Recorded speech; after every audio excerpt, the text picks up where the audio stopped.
UDF-നകത്ത് നിന്ന് ആര് മുഖ്യമന്ത്രിയാകും അല്ലെങ്കിൽ കേരളത്തിലെ ഒരു മുഖ്യമന്ത്രി സ്ഥാനാർത്ഥി ഉണ്ടാകില്ല എന്നുള്ളൊരു ഹൈക്കമാൻഡിന്റെ ഉത്തരവ് പുറത്തു വന്നു കഴിഞ്ഞു. പക്ഷെ എന്നിട്ട് പോലും ചില നേതാക്കന്മാർ ഇന്നും UDF-ലെ മുഖ്യമന്ത്രി അന്വേഷിച്ചുകൊണ്ടിരിക്കുകയാണ്, അല്ലെങ്കിൽ ഓരോരുത്തർക്ക് ആ ഒരു പട്ടം ചാർത്തി കൊടുക്കുകയാണ്. കഴിഞ്ഞ ദിവസം നമ്മൾ കണ്ടിരുന്നു മുരളി തുമ്മാരക്കുടി പറയുന്നത് VD സതീശനാണ് മുഖ്യമന്ത്രിയാകാൻ ഏറ്റവും യോഗ്യതയുള്ള കോൺഗ്രസ് നേതാവ്.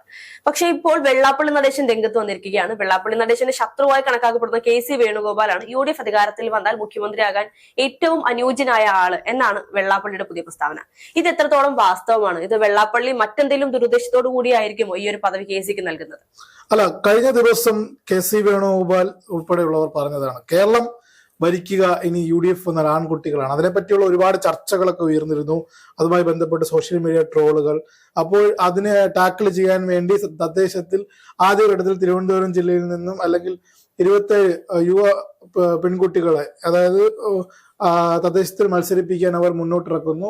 അപ്പോൾ അത് വലിയൊരു സന്ദേശമാണ് നൽകുന്നത്. നോക്കൂ, മുരളി തുമ്മാരക്കുടി എല്ലാ കാലത്തും ഇതേപോലുള്ള ഇത്തരത്തിലുള്ള പ്രവചനങ്ങൾ അല്ലെങ്കിൽ അതുമായി ബന്ധപ്പെട്ട അദ്ദേഹത്തിന് വ്യക്തിപരമായ അഭിപ്രായമാണ്. ഇപ്പം എനിക്കും ഹർഷയ്ക്കും ഒക്കെ വ്യക്തിപരമായ അഭിപ്രായം പേഴ്സണലി കാണാം. അപ്പം ഹർഷയെ നോക്കി കാണുന്നത്, ഹർഷ ഒരു പൊതുമണ്ഡലത്തിൽ വർക്ക് ചെയ്യുന്ന ഒരാളാണെങ്കിൽ അപ്പോൾ ഹർഷയുടെ നിലപാടുകൾ ഹർഷ സംസാരിക്കുന്നതൊക്കെ വെച്ചായിരിക്കും. പക്ഷെ മുരളി തുമ്മാരക്കുടി അതിശക്തം പോഡ്കാസ്റ്റിൽ അതിൽ വന്ന പോഡ്കാസ്റ്റിനെ പറ്റിയും, അതായത് മുരളി തുമ്മാരക്കുടി എന്ന് പറയുന്നത് അദ്ദേഹം VD സതീശനോട് അടുത്ത് നിൽക്കുന്ന വ്യക്തിയാണ്. അപ്പൊ അദ്ദേഹത്തിന്റെ ദീർഘവീക്ഷണങ്ങളെ പറ്റിയും വായനയെ പറ്റിയും ഒക്കെയുള്ള അറിവിന്റെ അടിസ്ഥാനത്തിലായിരിക്കും മുരളി തുമ്മാരക്കുടി അത്തരത്തിലുള്ള സ്റ്റേറ്റ്മെന്റ് നടത്തിയിരിക്കുന്നത്. പക്ഷെ വെള്ളാപ്പള്ളിയുടെ സ്റ്റേറ്റ്മെന്റ്, ഇപ്പൊ നമ്മൾ മുരളി തുമ്മാരക്കുടിയുടെ കാര്യം പറഞ്ഞു, പക്ഷെ വെള്ളാപ്പള്ളിയുടെ സ്റ്റേറ്റ്മെന്റിലേക്ക് വരുമ്പോൾ ഇത് അദ്ദേഹം പുറത്ത് ഈ ഒരു KC വേണുഗോപാൽ മുഖ്യമന്ത്രി സ്ഥാനാർത്ഥിയാകാൻ മുഖ്യമന്ത്രിയാകാൻ അനുയോജ്യനായതാണ് എന്ന് പറയുമ്പോൾ സ്വാഭാവികമായും കോൺഗ്രസിനകത്ത് തന്നെ നമുക്കറിയാം KCക്ക് ഒരു പക്ഷം അല്ലെങ്കിൽ KCക്ക് മാത്രം ഒരു വിഭാഗം ആളുകളുണ്ട്, KC ആണ് അടക്കി ഭരിക്കുന്നത് എന്നുള്ളൊരു ഒളിഞ്ഞും തെളിഞ്ഞുമുള്ള ആക്ഷേപം കോൺഗ്രസ് പാർട്ടിയെ സംബന്ധിച്ച് പുറത്തു വരുന്നത്. അല്ല, അതിൽ എനിക്ക് പറയാനുള്ളത് ഒരു ആലപ്പുഴക്കാരന് മറ്റൊരു ആലപ്പുഴക്കാരനോടുള്ള സ്നേഹം മാത്രമെന്നാണ് ഈ ഘട്ടത്തിൽ പറയാൻ കഴിയുന്നത്. അതായത് കഴിഞ്ഞ ദിവസങ്ങളിൽ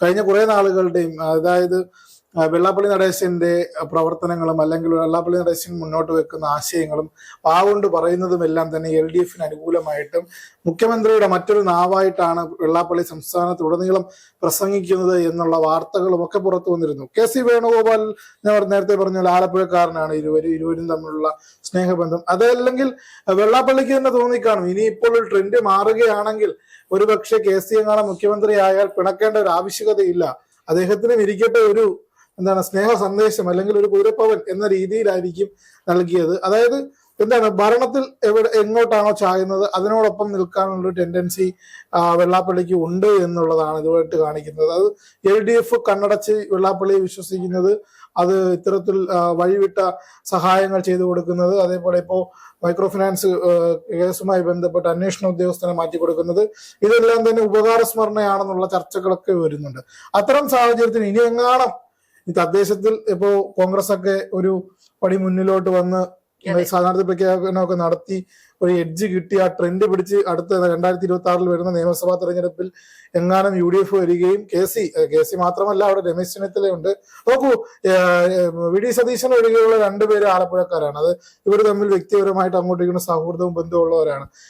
ചെന്നിത്തല ഹരിപ്പാടുകാരനാണ്, KC ആലപ്പുഴക്കാരനാണ്, അതേപോലെ തന്നെ നമ്മുടെ വെള്ളാപ്പള്ളി ആലപ്പുഴ. അപ്പൊ അവർ ജില്ലക്കകത്തുള്ള ഒരു ഒഴിവെപ്പ് സ്നേഹം എന്നുള്ള നിലയിൽ മാത്രമാണ് കാണുന്നത്. അപ്പൊ KC അല്ലെങ്കിൽ ചെന്നിത്തല അടുത്തായിട്ടായാലും അടുത്ത് വരുമ്പോൾ ഈ സാഹചര്യം മാറുകയാണെന്ന് കാണുമ്പോൾ അദ്ദേഹത്തെ പറ്റിയും ഒരു പരാമർശം, ചെന്നിത്തലയെ പറ്റിയും ഒരു സൗമ്യമായ പരാമർശങ്ങൾ നടത്താം. ഇപ്പോൾ നിലവിൽ VD സതീശനെ മാത്രമാണ് എതിർത്ത് സംസാരിക്കുന്നത്. അദ്ദേഹം വെള്ളാപ്പള്ളി പറഞ്ഞിരിക്കുന്നതിന് ഒരു രാഷ്ട്രീയ വെല്ലുവിളിയായിട്ട് ഏറ്റെടുക്കുന്ന ഒരു സാഹചര്യം ഉണ്ടായി. 2026 ഭരണം പിടിക്കാൻ കഴിഞ്ഞില്ലെങ്കിൽ അദ്ദേഹം രാഷ്ട്രീയ വനവാസത്തിന് പോകുമെന്നാണ് പറഞ്ഞിരിക്കുന്നത്. അത്തരത്തിൽ ഒരു ഉറച്ച കോൺഫിഡൻസിലാണ് മുന്നോട്ട് പോകുന്നത് UDF-നെ സംബന്ധിച്ച് K സുധാകരൻ അല്ലെങ്കിൽ ശശി തരൂര്, VD സതീശൻ, രമേശ് ചെന്നിത്തല, അതല്ലെങ്കിൽ KC വേണുഗോപാൽ, ഇങ്ങനെ 5 പേരായിരുന്നു മുഖ്യമന്ത്രി സ്ഥാനാർത്ഥി പട്ടികയിൽ ഉണ്ടാകാൻ സാധ്യത എന്ന് പറഞ്ഞുകൊണ്ട് പുറത്തു വന്നിട്ടുണ്ടായിരുന്നത്, അല്ലെങ്കിൽ മാധ്യമങ്ങൾ ചർച്ച ചെയ്ത് വരുത്തി തീർത്തത്. പക്ഷേ ഈ ഒരു സാഹചര്യത്തിൽ സുധാകരനാണെങ്കിലും ശശി തരൂരിനാണെങ്കിലും ആ ഒരു സ്ഥാനത്ത് നിന്നും മാറിക്കൊണ്ട് അല്ലെങ്കിൽ ഒരുപടി താഴേക്ക് ഇറങ്ങി ബാക്കി 3 പേരും മുന്നോട്ട് പോകുന്നതാണ് നമ്മൾ കണ്ടിട്ടുള്ളത്. അല്ല, അതായത് ബന്ധപ്പെട്ട് ഈ KC വേണുഗോപാലിന് സാധ്യത ഉണ്ടെന്ന് ഈ ഹൈക്കമാൻഡ് എല്ലാവരെയും ഡൽഹിയിലേക്ക് വിളിച്ച് അന്ത്യശാസനം നടത്തി തമ്മിലടി നിർത്തി ഭരണത്തിന് വേണ്ടി ശ്രമിക്കണമെന്ന് പറയുമ്പോഴും മുഖ്യമന്ത്രി സ്ഥാനാർത്ഥി ഉയർത്തി കാട്ടില്ലെന്ന് പറയുമ്പോഴും കോൺഗ്രസിനകത്ത് മനുഷ്യരല്ലേ, കോൺഗ്രസിനകത്ത് ഇതിനു വേണ്ടിയുള്ള ഉൾപാർട്ടി ജനാധിപത്യം അല്ലെങ്കിൽ ഇതിനകത്തുള്ള സംസാരങ്ങളും ചർച്ചകളും ഒക്കെ നടക്കുന്നുണ്ട്. ഇത് ഗ്രൂപ്പ് സംവിധാനത്തിൽ നിൽക്കുന്ന ഒരു സംവിധാനമാണല്ലോ. അപ്പൊ അത്തരത്തിൽ മനുഷ്യരായതുകൊണ്ട് ഇപ്പൊ എനിക്കൊരു ആഗ്രഹമുണ്ട് ഇന്നതാവണമെന്ന്. അപ്പൊ അതിനെപ്പറ്റിയുള്ള ഇപ്പോ ഒരു നേതൃത്വം എന്ന് പറഞ്ഞാലും ആഗ്രഹത്തിന് പുറകെ നമ്മൾ സഞ്ചരിക്കുകയാണല്ലോ. അതിനെ പറ്റിയുള്ള ചർച്ചകളെല്ലാം തന്നെ നടക്കും. രണ്ടാമത്തെ കാര്യം, കെ സുധാകരനെയൊക്കെ പ്രായാധിക്യം മൂലം അദ്ദേഹത്തെ ഒന്നും ഇനി മുഖ്യമന്ത്രി സ്ഥാനത്തേക്ക് പരിഗണിക്കാൻ സാധ്യതയില്ല എന്നാണ് ഒരു പൊതുവെയുള്ള വിലയിരുത്തൽ. പിന്നെ ശശി തരൂരിനെ പറ്റി ചിന്തിക്കുക വേണ്ട. ശശി തരൂർ നല്ല അക്കാഡമിഷ്യനാണ്, അതേപോലെ അദ്ദേഹത്തിന് വലിയ വലിയ കഴിവുകളുണ്ട്. പക്ഷെ കോൺഗ്രസ് അദ്ദേഹത്തെ മുഖ്യമന്ത്രിയാക്കുമെന്ന് പറയുന്നത് മലർപ്പൊടിക്കാരന്റെ സ്വപ്നം എന്ന് പറയാനേ കഴിയുള്ളൂ. അദ്ദേഹത്തിന് ഇതിനു മുമ്പും അതായത് ഒരു ഘട്ടത്തിൽ അദ്ദേഹം എക്സിറ്റ് പോൾ സർവേകൾ ഇട്ട് സ്വന്തമായിട്ടൊരു കറക്ക കമ്പനിയൊക്കെ രൂപീകരിച്ച് അദ്ദേഹത്തിന് സ്വന്തമായി സർവേ ഒക്കെ എക്സിലൊക്കെ ഉൾപ്പെടെ പബ്ലിഷ് ചെയ്ത് അതിനെതിരെ വ്യാപകമായിട്ടുള്ള വിമർശനങ്ങളൊക്കെ ഉയർന്നിരുന്നു. അത്തരം സാഹചര്യത്തിൽ അദ്ദേഹമാണ് കേരളത്തിലെ ഏറ്റവും കൂടുതൽ ഈ മുഖ്യമന്ത്രി സ്ഥാനത്തിന് അർഹൻ എന്നുള്ള, അതായത് നിയമസഭാ തെരഞ്ഞെടുപ്പിനെ പറ്റി UDF പോലും ചിന്തിച്ചു തുടങ്ങുന്നതിന് മുമ്പ് അദ്ദേഹം ഇത്തരത്തിലുള്ള പ്ലാനിംഗ് ഒക്കെ നടത്തിയത്. പക്ഷെ അതിനുശേഷം അദ്ദേഹം NSSുമായിട്ടും SNDP ആയിട്ടും ലീഗുമായിട്ടൊക്കെ ചേർന്ന് പ്രവർത്തനം നടത്താൻ നോക്കിയെങ്കിലും അദ്ദേഹം അത് മുന്നോട്ട് പോകുന്ന ഒരു സാഹചര്യം ഉണ്ടായി. പക്ഷെ ഇപ്പോഴും പറയുന്നു, അവർ ആത്യന്തികമായി ഇപ്പൊ കോൺഗ്രസ് ലക്ഷ്യം വെക്കുന്നത് അതിന്റെ പ്രവർത്തനങ്ങൾ സംസ്ഥാനം ഒട്ടാകെ കാണുന്നുണ്ട്.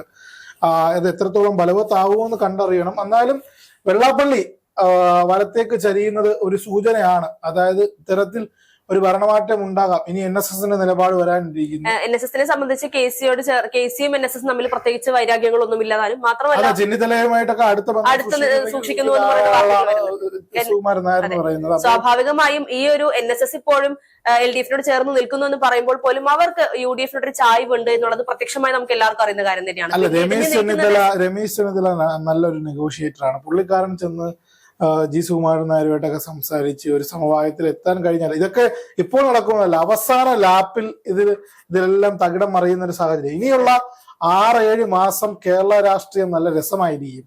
അതായത് തദ്ദേശം വരുന്നു, അതിന്റെ ഒപ്പം തന്നെ നിയമസഭാ തെരഞ്ഞെടുപ്പ് വരുന്നു. അപ്പോൾ ഇനി രാഷ്ട്രീയ കളികൾ, കൂറുമാറ്റങ്ങൾ, സമുദായത്തിന്റെ അങ്ങോട്ടും ഇങ്ങോട്ടുമുള്ള പ്രഖ്യാപനങ്ങൾ, അല്ലെങ്കിൽ അവരോടൊപ്പം ചേർന്ന് നിൽക്കുന്നത് ക്രിസ്ത്യൻ സഭകൾ അങ്ങോട്ട് പോകുന്നു, BJPയുടെ മൂവ്മെന്റ് എന്താണ്, ഇത്തരത്തിലുള്ള എല്ലാത്തിനും നമുക്ക് സാക്ഷ്യം വയ്ക്കും. നിലവിൽ വെള്ളാപ്പള്ളി ഇന്നലെ നടത്തിയ പരാമർശം വലിയൊരു സൂചന നൽകുന്നു. അത്തരത്തിലുള്ള ചർച്ചകൾക്ക് തുടക്കമിട്ടു എന്നാണ് ഈ ഘട്ടത്തിൽ, UDFുമായി തുടക്കമിട്ടു എന്നാണ് ഈ ഘട്ടത്തിൽ മനസ്സിലാക്കാൻ സാധിക്കുന്നത്.